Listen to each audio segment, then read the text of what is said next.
Good morning, friends. This is yours, Panishwar sir. So now, in this session, I am going to discuss about the Group 1 Mains Economic class. So particularly for Group 1 aspirants as well as repeaters also. My dear friends, first of all, you must analyze the syllabus. After that, analyze the previous question papers. After that, you try to practice another questions. So ఇక్కడ మనం గుర్తుపెట్టుకోవాల్సింది ఏంటి అంటే ప్రధానంగా syllabus మీద commanding ఉండాలి. Group 1 లాంటి exams లో చూసినట్లయితే ప్రతి క్వశ్చన్ కూడా సిలబస్ నుంచే వస్తుంది. సిలబస్ నుంచి క్వశ్చన్ రాకుండా ఎలాంటి పరిస్థితుల్లో ఉండదు, సిలబస్ దాటిపోదు. నేను గతంలో వచ్చినటువంటి క్వశ్చన్స్ ని సో 2018 లో వచ్చినటువంటి క్వశ్చన్ ని అదే విధంగా మనం చూసినట్లయితే 2018 లో ఆ తర్వాత ఎగ్జామ్స్ లో వచ్చినటువంటి క్వశ్చన్స్ ని నేను మీకు ఇప్పుడు చూపిస్తాను. 2018 లో వచ్చింది, 2020 లో వచ్చింది, 25 లో వచ్చింది, 2025 లో కూడా ఒక ఎగ్జామ్ జరిగింది. సో ఇక్కడ చూసినట్లయితే ఈ 2000 లో వచ్చినటువంటి నోటిఫికేషన్ ఎగ్జామే 2020 లో జరిగింది. ఆ తర్వాత 23 లో ఒక ఎగ్జామ్ జరిగింది, 25 లో ఒక ఎగ్జామ్ జరిగింది. ఈ 3 ఎగ్జామ్స్ లో వచ్చినటువంటి ప్రీవియస్ క్వశ్చన్స్ ని మన సిలబస్ బేస్డ్ గా వచ్చాయా లేదా, అసలు మనం క్వశ్చన్ ని ఎలా ప్రెడిక్ట్ చేయాలి, ఎలా గెస్ చేయాలి. గ్రూప్ 1 లాంటి ఎగ్జామ్స్ లో ఒక 10 చాప్టర్ కి ఒక 10 క్వశ్చన్స్ నేర్చుకుంటే సక్సెస్ అవుతామా, లేదా 15 క్వశ్చన్స్ నేర్చుకుంటే సక్సెస్ అవుతామా, అలా కాదు. ఇన్ని క్వశ్చన్స్ నేర్చుకునే సక్సెస్ సిలబస్ కు సంబంధించి సిలబస్ మీద కమాండింగ్ ఉంటేనే మనం సక్సెస్ అవుతాం. ఆల్వేస్ గ్రూప్ 1 ఫార్ములా ఒకటే, accuracy and maintain the speed. అంటే ఖచ్చితత్వం ఉండాలి, వేగవంతంగా మీరు ఆన్సర్ రాయాలి. నేను మీకు 2 నిమిషాల్లో సిలబస్ పరిచయం చేసి తర్వాత ప్రీవియస్ క్వశ్చన్స్ ని అనలైజ్ చేస్తా, తర్వాత కంటెంట్ కూడా ఇస్తా. ఇప్పుడు మనం చూసినట్లయితే ఫస్ట్ యూనిట్ గురించి నేను మీకు సిలబస్ అనలైజ్ చేస్తున్నా. The name of the unit is major challenges of Indian economy. This is the very very important sub chapter. So ఖచ్చితంగా మీకు ఎకానమీ మొత్తం ఈ చాప్టర్ లో ఉంటుంది. అంటే ప్రతిదీ కూడా అంటే Indian government facing the what are the major challenges. Here examiner asking the major challenge అంటే భారత ప్రభుత్వం ఎదుర్కొంటున్నటువంటి ప్రధాన సమస్యలు, సవాళ్ళు, ఆర్థిక వ్యవస్థకు సంబంధించి ఆర్థిక వ్యవస్థలోని ప్రధాన సమస్యలు, సవాళ్ళు అని ఇక్కడ ఇచ్చారు. సో వీటి గురించి మనం చూద్దాం. First one, inconsistency of the growth rate. అంటే అస్థిరమైనటువంటి వృద్ధి రేటు. ఈ అస్థిరమైనటువంటి వృద్ధి రేటు మీద మనకు కంటెంట్ ఉండాలి, ప్రీవియస్ క్వశ్చన్ పేపర్స్ మీద అవగాహన ఉండాలి, అదేవిధంగా క్వశ్చన్స్ ప్రాక్టీస్ చేయాలి. సో సెకండ్ సబ్ టాపిక్ చూసినట్లయితే లో growth rate of agriculture and manufacturing sector అంటారు. అంటే వ్యవసాయ రంగంలో మరియు పరిశ్రమల్లో తక్కువగా వృద్ధి రేటు నమోదవ్వబడుతుంది. దాని మీద మనకు కంటెంట్ కింద కమాండింగ్ ఉండాలి, క్వశ్చన్స్ ఉండాలి. Of that inflation and so oil prices అంటే ద్రవ్యోల్బణము మరియు చమురుకు సంబంధించినటువంటి ధరలు అంటున్నారు. తర్వాత చూసినట్లయితే current account deficient and unfavourable balance of the payment.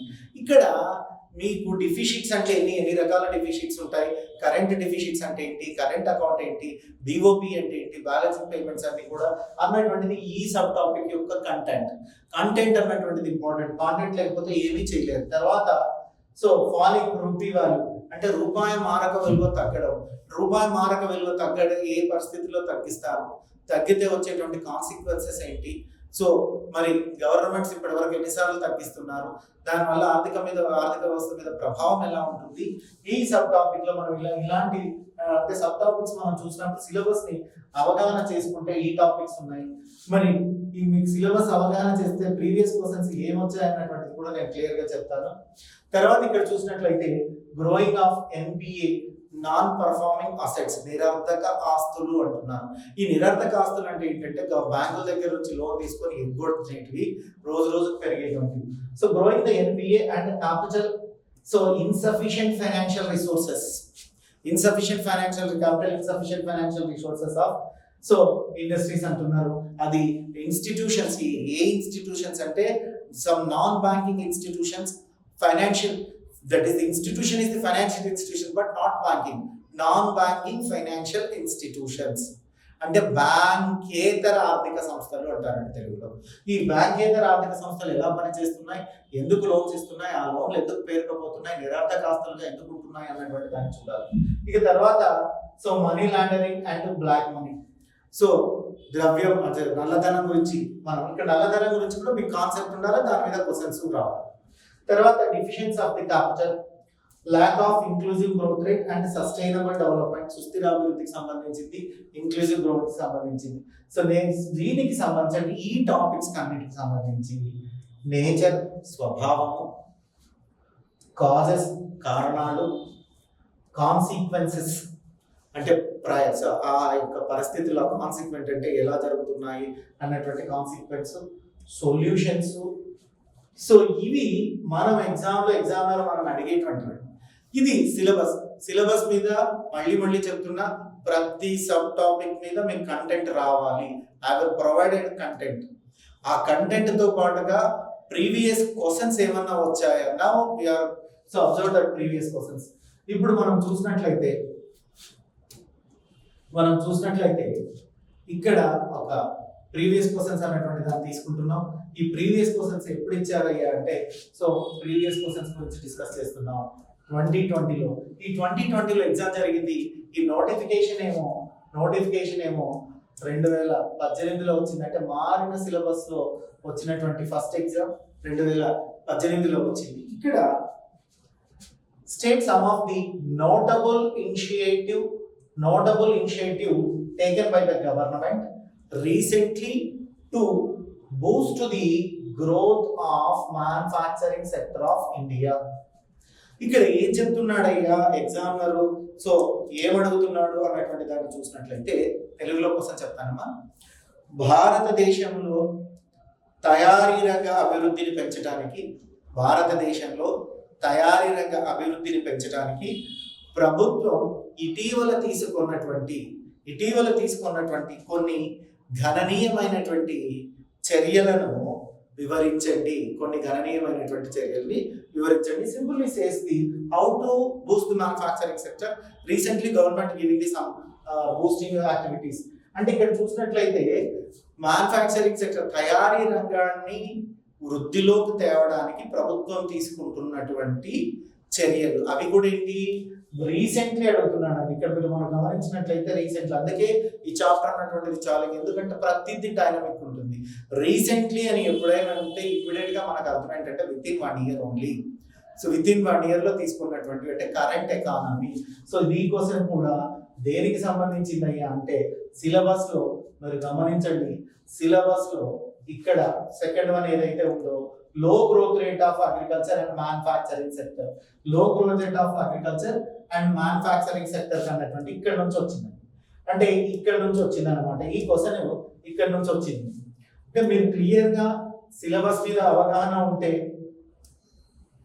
ఈ సబ్ టాపిక్ నుంచి లో growth rate of agriculture and manufacturing sector అన్నటువంటి దాని నుంచి ఆ క్వశ్చన్ వచ్చింది. అంటే మ్యానుఫ్యాక్చరింగ్ సెక్టర్ లో లో గ్రోత్ రేట్స్ ఉంటున్నాయి కాబట్టి government some boosting activities is there, but that recently what are the government boosting activities.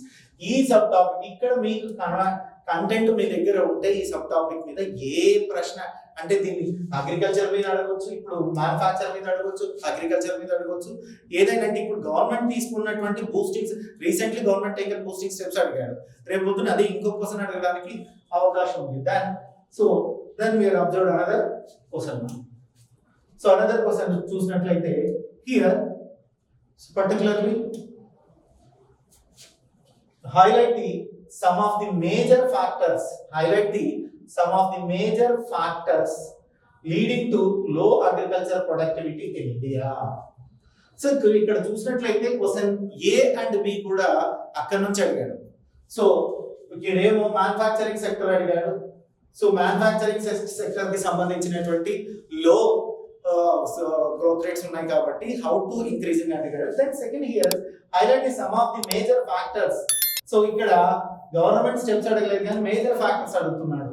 So highlight the some of the major factors leading to low agriculture productivity in India అంటున్నారు. తెలుగులో చెప్తా, భారతదేశంలో అల్ప వ్యవసాయ ఉత్పాదనకు లేదా అల్ప వ్యవసాయ ఉత్పత్తికి దారి తీసినటువంటి కొన్ని ప్రధాన కారణాలు ఏంటి అంటున్నా. సో ఇక్కడ ఏమడుగుతున్నాడంటే, ఎందుకు వ్యవసాయంలో ఉత్పాదకత ఉంది, ఉత్పాదకత తగ్గింది. ఇది అతను అడిగింది. సో కంప్లీట్లీ ఇది ఏంటంటే highlight the some of the major factors leading to low agricultural productivity. Low agricultural productivity అంటే ఉత్పాదకత అంటున్నారు. అంటే then again this question from look at gentlemen, again this question from the same topic, same sub topic. అంటే ఆ year లో మనం గమనించినట్లయితే ఈ సబ్ టాపిక్ నుంచే ఒక క్వశ్చన్ ఏమో మ్యానుఫ్యాక్చరింగ్ మీద అడిగాడు, అనదర్ క్వశ్చన్ ఏమో గ్రోత్ అగ్రికల్చర్ మీద అడిగాడు. మ్యానుఫ్యాక్చరింగ్ మీద ఏం అడిగాడు? Recently government taking boosting steps అడిగాడు. ఇక్కడ అగ్రికల్చర్ మీద ఏం అడుగుతున్నారు? What are the causes for the low agriculture అడుగుతున్నారు. అంటే వ్యవసాయ రంగం వృద్ధి తక్కువగా ఉండడానికి కారణాలు అడిగాడు. ఇక్కడ చూస్తే తయారీ రంగం అభివృద్ధి ప్రభుత్వం తీసుకున్నటువంటి చర్యలను అడిగాడు. రెండు కూడా ఇక్కడ నుంచే అడగడం అన్నటువంటిది జరిగింది. ఇక తర్వాత క్వశ్చన్స్ మనం గమనిద్దాం. సో తర్వాత క్వశ్చన్స్ అబ్జర్వ్ చేసినట్లయితే 23 ఎగ్జాంపుల్, 23లో ఈ ఎగ్జామ్ అన్నటువంటిది చూసినట్లయితే యాక్చువల్గా సో ఇది 2022 అక్టోబర్ నవంబర్ మధ్యలో నోటిఫికేషన్ వచ్చిందమ్మా. ఆ ఎగ్జామ్ ఏమో 23లో జరిగింది. ఇక్కడ చూద్దాం. Discuss the impact of the new age reforms on the Indian economy the least 8 years. అంటే ఇక్కడ ఏమడుగుతున్నాడయ్యా అంటే లీస్ట్ అంటే గత 8 సంవత్సరాలకు సంబంధించినటువంటి ఇండియన్ ఎకానమీలో వచ్చినటువంటి గత 8 సంవత్సరాలు భారత ఆర్థిక వ్యవస్థ న్యూ ఏజ్ అన్నాడు. అంటే నూతన శకం అన్న న్యూ ఏజ్ అన్న మనం డైనమిక్ గానే తీసుకుంటాం. ఆ సంస్కరణల ప్రభావాలు అంటే ఈ 10 years ఈ డెకేడ్ లో ఏమైనా రిఫార్మ్స్ వచ్చాయి ఎకానమీకి సంబంధించి సంస్కరణల ప్రభావాన్ని చర్చించండి అంటున్నాడు. ఇక్కడ మనం చూసినట్లయితే ఇది ఒక క్వశ్చన్. ఇక్కడ నుంచి చూసినట్లయితే examine the scope of growth potential for India in the decade, India in this decade. అంటే ఇక్కడ మనం చూసినట్లయితే దశాబ్ద కాలంలో వృద్ధి యొక్క సంభావ్యత ఎలా ఉంది. సో అగైన్ ఈ క్వశ్చన్ ఎక్కడి నుంచి వచ్చింది, సబ్ టాపిక్ ఎక్కడి నుంచి అయ్యా అంటే కంప్లీట్లీ గ్రోత్ రేట్ అనేటువంటి సబ్ టాపిక్ నుంచే వచ్చింది. ఫస్ట్ సబ్ టాపిక్ మనం చూసినట్లయితే ఇక్కడ ఇన్కన్సిస్టెన్స్ గ్రోత్ రేట్ అన్నటువంటి దాని నుంచి క్వశ్చన్ మనం వస్తుంది. ఇక్కడ ఏమడుగుతున్నాడు?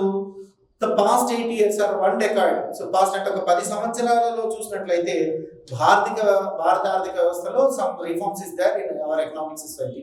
బట్ ఆ రిఫార్మ్స్ కు సంబంధించి వృద్ధి సంభావ్యత పరిధి అంటే గ్రోత్ రేట్ అన్నటువంటిది చూసినట్లయితే ఏ విధంగా ఉంది అన్నటువంటి దాన్ని డిస్కస్ చేస్తున్నట్టే వృద్ధి పెరిగిందా తగ్గిందా దాని యొక్క దాన్ని మనం ఏం చెప్తున్నామంటే growth scope of growth potential అంటున్నాం. Scope of growth potential for India in this decade. Scope of growth potential for India in decade అంటే ఇక్కడ మనం రాయాల్సింది ఏం అర్థం చేసుకోవాలంటే 10 సంవత్సరాలలో వృద్ధి రేట్లలో తేడా ఎలా ఉంది అంటే ఇన్కన్సిస్టెన్సీ గా ఉన్నాయా, స్టేబుల్ గా ఉన్నాయా, గ్రోత్ గా ఉన్నాయా, సో డిక్లైన్ గా ఉన్నాయా అనేటువంటి దాన్ని మనం ఇక్కడ తీసుకుంటున్నాం. సో ఇది ఎక్కడి నుంచి వచ్చిందయ్యా అంటే మనకు ఇన్కన్సిస్టెన్స్ గ్రోత్ రేట్ నుంచి అంటే అస్థిర వృద్ధి అన్నటువంటి దాని నుంచి మనకి ఇక్కడ ఈ ప్రశ్న అన్నటువంటిది రావడం జరిగింది. ఇక ఆఫ్టర్ దట్ చూసినట్లయితే in the exchange rate of the Indian rupee. So in the exchange rate of Indian rupee determined by the market. Question point number 1. ఇలాంటి క్వశ్చన్స్ వచ్చినప్పుడు మనం క్వశ్చన్స్ డివైడ్ చేసుకొని సూటబుల్ ఆన్సర్ రాస్తామంటే 2 క్వశ్చన్స్ ఉంటే 5 marks గా examiner ఇస్తాడు. Some times 3 questions కూడా ఉండేటువంటి chance ఉంది, 3 మార్కులు ఇస్తాడు. So in the exchange rate of the Indian rupee, so full determined by the market. ఇక్కడ వరకు ఒకసారి explain the effects of rupee. So depreciation on the India's economy. Third question, third one, discuss the role of RBI. ఈ ఒక్క question లో మనం clear గా అర్థం చేసుకుంటే దీని ఆన్సర్ రాసేటప్పుడు ముందుగా ఈ క్వశ్చన్ సిలబస్ లో ఎక్కడి నుంచి వచ్చింది అంటే రూపాయి మారక విలువ తగ్గడం అన్నటువంటిది ఉంది. మీకు సిలబస్ లో చూపిస్తాను దాన్ని. సో ఇక్కడ మనం చూసినట్లయితే rupee devaluation, so falling the rupee అంటే రూపాయి మారక విలువ తగ్గడం అన్నటువంటిది ఇక్కడ నుంచి ప్రశ్న అన్నటువంటిది వచ్చింది. ఈ సబ్ టాపిక్ లో నుంచి మనకు క్వశ్చన్ వచ్చింది. అంటే మనకు ఈ సబ్ టాపిక్ నుంచి క్వశ్చన్ వచ్చింది, ఈ సబ్ టాపిక్ నుంచి క్వశ్చన్ వచ్చింది.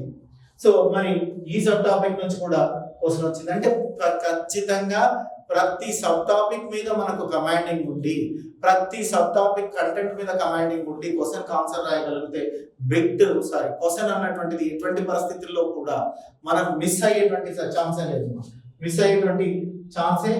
లేదు. సో దాన్ని ఇక్కడ మీకు చూపించాను. సో ఇలాంటి క్వశ్చన్స్ వచ్చినప్పుడు మనం కొంచెం లాజిక్ గా దీన్ని థింక్ చేయాల్సి ఉంటుంది. ఎలా థింక్ చేస్తామంటే ఇక్కడ 3 క్వశ్చన్స్ అడిగారు. అంటే ఈ క్వశ్చన్ లో మనం చూసినట్లయితే తెలుగులో ట్రై భారత రూపాయి మారక విలువ పూర్తిగా మార్కెట్ ద్వారా నిర్ణయించబడుతుందా? The first question, in the exchange rate of Indian rupee full determined by the market, అంటే మార్కెట్ ద్వారా డిసైడ్ చేయబడుతుందా, మార్కెట్ ద్వారా నిర్ణయించబడుతుందా? ఇది అందులో ఒక మొదటి క్వశ్చన్. సో తర్వాత మనం చూసినట్లయితే ఆర్థిక వ్యవస్థ రూపాయి క్షీణతపై ప్రభావాలను, సో అంటే రూపాయి క్షీణించింది, దాని యొక్క ఇంపాక్ట్ ఎలా ఉంటుంది అంటున్నారు. భారత ఆర్థిక వ్యవస్థ క్షీణత ప్రభావాలను వివరించండి. Explain the effects of rupee depreciation on Indian economy. Effects of rupee అంటే తగ్గింది కదా, సో రూపాయి క్షీణత యొక్క ప్రభావాన్ని ఇక్కడ ఏమడుగుతున్నాడు, రూపాయి క్షీణత ప్రభావాలు అంటే impacts. So effects, impact or effect is the same. So impact, explain the effects of the rupee. So depreciation in Indian economy, rupee depreciation అయింది, డిప్రెస్డ్ అయింది, తగ్గిపోయింది, రూపాయి మారక విలువ తగ్గిపోయింది, భారత ఆర్థిక వ్యవస్థలో ఎలాంటి పరిస్థితి వస్తుంది అన్నటువంటిది. ఇక థర్డ్ వన్ చూస్తే discuss the role of RBI అంటే discuss the role of the RBI in so defining the falling rupee. ఇక్కడ మనం చూసినట్లయితే మరి ఇలా రూపాయి మారక విలువ పడిపోయినప్పుడు ఆ రూపాయి మారక విలువను రక్షించడానికి ఆర్బీఐ తీసుకునేటువంటి పాత్ర ఏంటి అంటారు. సో దానికి క్లియర్ గా చెప్పినట్లయితే పడిపోతున్న రూపాయిని రక్షించడానికి, పడిపోతున్న రూపాయిని రక్షించడానికి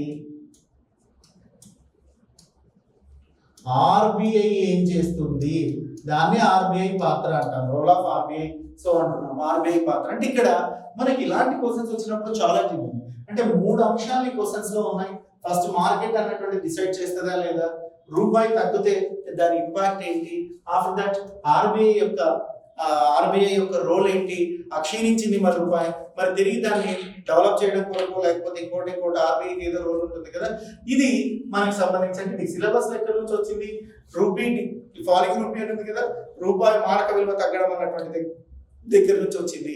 అభ్యర్థులు ప్రతిసారి నేను చెప్పేది ఏంటంటే సిలబస్ లో 1 క్వశ్చన్ 2 క్వశ్చన్ కాదు, ఉండే ప్రతి సబ్ టాపిక్ మీద క్వశ్చన్స్ ప్రాక్టీస్ చేయండి, ఎక్కడి నుంచి అయినా వచ్చేటువంటి అవకాశం ఉంది. So after that so discuss about the another one. So ఇది మొన్న రీసెంట్ గా వచ్చినటువంటిది 2025 లో వచ్చినటువంటి question.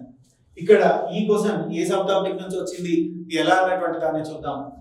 So here analyse the factors contributing to Indian current account deficit and unfavorable balancing payment and discuss their implications for the Indian economy. ఇక్కడ కూడా చూసినట్లయితే simple గా ఇందులో కూడా 3 పాయింట్స్. ఆ క్వశ్చన్ ఎక్కడి నుంచి వచ్చింది, ఫస్ట్ గా ఐడెంటిఫై దట్ క్వశ్చన్ ఎక్కడి నుంచి వచ్చిందయ్యా అంటే మనం చూసినట్లయితే కరెంట్ డెఫిషిట్ ఇక్కడ నుంచి వచ్చింది. ఈ క్వశ్చన్ ఎక్కడి నుంచి వచ్చింది అంటే, so question from this sub topic, that is the current account deficit and unfavourable balancing payment. చూడండి డైరెక్ట్ క్వశ్చన్ ఇచ్చాడు. ఇక్కడ సిలబస్ లో కూడా unfavourable balancing of the payment అన్నాడు, unfavourable BOP. So exam question, you observe that question here, that question is completely simply says direct that one, discuss the impact of the, so discuss the impact, sorry, so analyze the factor of the contributing, analyze the factors of the contributing India's current account deficit. Syllabus లో చెప్పాడు current account deficit, దాని మీదనే question అడిగారు. Unfavourable balance of payments and discuss their implications. So అంటే correct గా syllabus follow అయ్యి syllabus లో ప్రతి సబ్ టాపిక్ ని మీరు అర్థం చేసుకొని కంటెంట్ క్వశ్చన్స్ ప్రాక్టీస్ చేస్తే వస్తుంది. ఇక్కడ మనకు క్లియర్ గా ఇక్కడ నుంచి ఇచ్చారనేటువంటి తెలుస్తుంది. ఇక్కడ మనం చూసినట్లయితే సో ఇక్కడ ఉందండి, దాని గురించి ఇచ్చారు. Analyse the factors contributing the India's current account deficit. ఇది ఇక్కడి వరకు చూసినట్లయితే ఇండియాస్ కరెంట్ అకౌంట్ డెఫిసిట్ అంటే ఏంటి, దాని పరిస్థితులు ఏంటి, హౌ అన్నటువంటి దాన్ని మనం తీసుకుంటున్నాం. అంటే భారతదేశం కరెంటు ఖాతాలో దాని గురించి అడుగుతున్నాడు. మరియు చెల్లింపు బ్యాలెన్స్ కి కారణమవుతున్న అంశాలను గుర్తించండి. So implications for the India, దానికి కారణమవుతున్నటువంటి అంశాలు ఏవైతే ఉన్నాయో ఆ అంశాలను గుర్తించి విశ్లేషించి భారత ఆర్థిక వ్యవస్థ మీద వాటి ప్రభావాలను చూపించమంటున్నాడు. సో ఇది అంటే ఒక టాపిక్ మీద మనకు పూర్తిగా కంటెంట్ మీద కమాండింగ్ ఉంటే అన్ఫేవరబుల్ కండిషన్స్ రాయమన్నా రాస్తాం, ఎక్స్ప్లెయిన్ చేయమన్నా రాస్తాం, కాజెస్ చెప్పినా రాస్తాం, సో డిమెరిట్స్ రాస్తాం, మెరిట్స్ రాస్తాం, స్ట్రెంత్ అంటే ఏదైనా కానీ first of all what concept. ఇది ఎన్ని క్వశ్చన్ ఫ్రమ్ దట్ వన్ అండి. After that another question that's the, so you observed here, discuss how infrastructure bottlenecks and hinders the growth of Indian manufacturing sector. మళ్ళీ question ఎక్కడికి వచ్చింది, manufacturing sector మీద అడిగాడు. మళ్ళీ question ఎక్కడ అడిగాడు, మ్యానుఫ్యాక్చరింగ్ సెక్టర్ తయారీ రంగం మీద అడిగాడు. తయారీ రంగం మీద ఇది రెండో క్వశ్చన్ అండి. అంటే ఈ 3 సంవత్సరాల్లో మనం చూసినట్లయితే ఈ 3 టైమ్స్ జరిగినటువంటి ఎగ్జామ్స్ లో మనం అబ్జర్వ్ చేసినట్లయితే ఇది మనకు రిపీట్ అయిన, అంటే బాటిల్ నెక్స్ అనేటువంటిది ఇక్కడ బాటిల్ నెక్స్ అడగలేదు. ఇదే మ్యానుఫ్యాక్చరింగ్ సెక్టర్ మీద అక్కడ ఏమడిగాడు క్వశ్చన్, మీకు నేను ఆ క్వశ్చన్ కూడా చూపిస్తాను.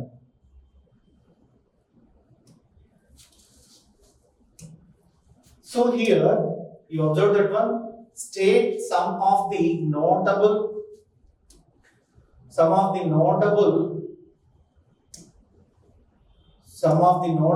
initiative taken by the government recently to boost the growth of manufacturing sector. So ఇక్కడ మ్యానుఫ్యాక్చరింగ్ సెక్టర్ అడిగాడు, తయారీ రంగం మీదనే ప్రశ్న అడిగాడు.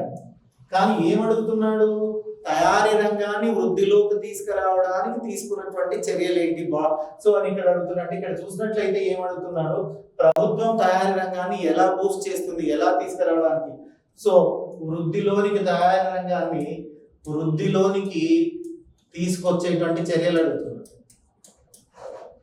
తీసుకున్న చర్యలు. కానీ ఇక్కడ ఇదే క్వశ్చన్ ఇక్కడ మనం చూసినట్లయితే టాపిక్ అదే, బట్ క్వశ్చన్ ఈస్ డిఫరెంట్.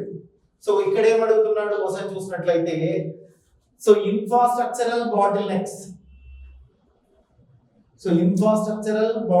ఇక్కడ చూసినట్లయితే ఇక్కడ కూడా infrastructural bottlenecks hinders the growth of Indian manufacturing sector. What steps can be taken to address them? అంటే ఇక్కడ ఏమడుగుతున్నాడు అంటే అవి పరిష్కరించాలి. భారత తయారీ రంగంలో మౌలిక సదుపాయాలకు అడ్డంకులు ఏ విధంగా ఉన్నాయి, లేదా అడ్డంకులు కలిగించేటువంటి అంశాలను చర్చించండి, వాటి పరిష్కారానికి ఏ చర్యలు తీసుకుంటున్నారు. అంటే ఇక్కడ చూసినట్లయితే hindrances completely here identify the in bottlenecks. So bottlenecks అంటే అడ్డంకులు అని మనం చెప్పుకోవచ్చు. సో ఈ అడ్డంకులు అంటే మ్యానుఫ్యాక్చరింగ్ రంగం ఎదగకుండా ఉండడానికి, వృద్ధిలోకి రాకుండా ఉండడానికి అడ్డంకులు ఏంటి. అక్కడ ఏం అడిగాడు, ప్రభుత్వం వాటిని అధిగమించడానికి తీసుకున్న స్టెప్స్ అడిగాడు. ఇక్కడ ఏం అడ్డంకులు అడిగాడు. సో ఇది టోటల్ గా మనకు సంబంధించినటువంటి అంటే గ్రూప్ 1 కు సంబంధిస్తే గత 3 ఎగ్జామ్స్ అంటే 2022 నుంచి ఇప్పటి వరకు మనం గమనించినట్లయితే అంటే 18 నుంచి మనం గమనించినట్లయితే 2018 నుంచి 2023 2018 2020లో ఎగ్జామ్ జరిగింది. ఇది 23లో ఎగ్జామ్ జరిగింది. ఇంకొక ఎగ్జామ్ ఏమో 25లో జరిగింది. ఈ 3 ఎగ్జామ్స్ ని మనం పరిశీలించినట్లయితే ఇవి ట్రెండ్స్ అంటారు. These are the trends of the Indian economy. You must observe the 2008 question paper and 22 question paper and 25 question paper. That's why you must do the each average subtopic. మీరు ప్రతి sub topic మీద commanding కలిగి ఉండాలి. For example observe here. So 1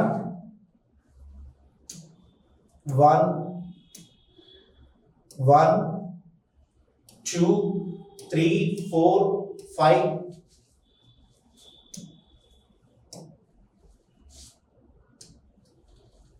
6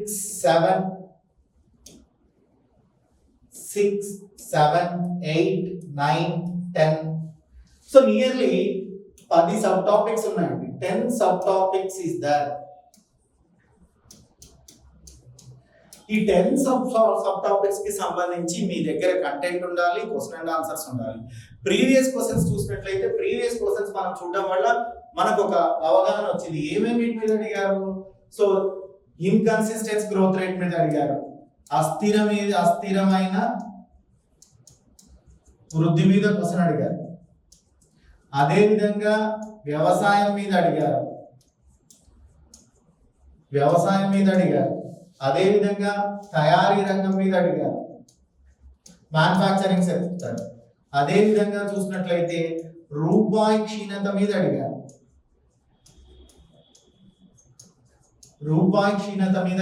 అడగడం అన్నటువంటిది జరిగింది. దాని తర్వాత చూసినట్లయితే ఇంకొకటి డిఫిషిట్ మీద అడిగారు, అంటే లోటు మీద అడిగారు. సో మనం చూసినట్లయితే అకౌంట్ డిఫిషిట్ అని మనం ఇక్కడ చెప్పుకుంటున్నాం. So that is deficit of the capital దాని మీద అడిగారు. సో డిఫిషిట్ ఆఫ్ క్యాపిటల్ అంటున్నాం, మూలధన కొరత, వీటి మీద అంటే మనం గతంలో చూసినట్లయితే ఈ ఏరియాస్ ని మనం చెప్పగలుగుతున్నాం. ఇప్పుడు ఈ ఏరియాస్ తో పాటు రిమైనింగ్ ఏరియాస్ ని కూడా మనం కాన్సన్ట్రేట్ గా చదవాలి. ఈ 10 సబ్ టాపిక్స్ సంబంధించి మీ దగ్గర ఖచ్చితంగా కంటెంట్ ఉండాలి. 2-3 క్వశ్చన్లు మీరు ప్రాక్టీస్ చేయాలి. సో నా దగ్గర మెంటర్షిప్ స్టూడెంట్స్ కి నేను 2 క్వశ్చన్లు ఎక్స్ప్లెయిన్ చేస్తాను, మరో 2 క్వశ్చన్లు మీరు నా ముందే రాయాల్సి ఉంటుంది. బట్ కంటెంట్ నేను ప్రొవైడ్ చేస్తానండి. కంటెంట్ నేనే ఇస్తాను కాబట్టి కంటెంట్ ని మీరు ఎలా మార్చుకోవాలి, it's based on the question. Content అన్నింటికి సూటబుల్ గా ఉంటుంది, బట్ క్వశ్చన్ లో అంత అడగడు, క్వశ్చన్ ఏమడిగాడు అన్నటువంటి దాన్ని మనం కాన్సన్ట్రేట్ చేసి ఆ క్వశ్చన్ కి సూటబుల్ ఆన్సర్ ఏదైతే ఉందో అక్యురేట్ ఆన్సర్ దాన్ని రాయగలిగినటువంటిది ఉండాలి. సో ఎవ్రీడే లైవ్ అనేటువంటిది ఉంటుంది. రేపు కూడా లైవ్ క్లాస్ లో ఉంటాను. రేపటి క్లాస్ లో మనం చూసినట్లయితే సో రేపు క్లాస్ కి సంబంధించి ఇన్కన్సిస్టెన్స్ గ్రోత్ రేట్ అన్నటువంటి దాన్ని నేను కంటెంట్ ఎక్స్ప్లెయిన్ చేసి 2 క్వశ్చన్స్ ఎక్స్ప్లెయిన్ చేస్తాను. కంటెంట్ కోసం ఎక్స్ప్లెయిన్ చేసి దాని మీద 2 క్వశ్చన్స్ ఎక్స్ప్లెయిన్ చేస్తాను. దాంతో పాటుగానే గతంలో అడిగినటువంటి ప్రీవియస్ క్వశ్చన్స్ ఉన్నాయి కదా, వాటి గురించి కూడా డిస్కస్ చేస్తాను. ఇప్పుడు మీకు ప్రీవియస్ క్వశ్చన్స్ అన్ని కూడా అనలైజ్ చేశాను. So thank you. So everyday మీరు లైవ్ లో రండి. ఎవ్రీడే మార్నింగ్ 10:30కి లైవ్ ఉంటుంది, మీకు స్ట్రీమింగ్ చేస్తాను. So thank you.